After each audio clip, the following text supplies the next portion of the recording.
বলছি আর ফোন দিবি না আমারে, তোর মাও যেন কল না দেয়। আমি কি কাউকে গালি দিয়েছি? রাখ ফোন রাখ, আজকের পর থেকে তোর সাথে ব্রেকআপ।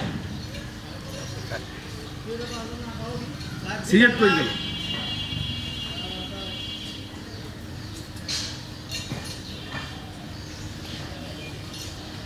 ম্যাচ কই ম্যাচ? এ ভাই ম্যাচ থাকলে ম্যাচটা দিয়ে দাও তো।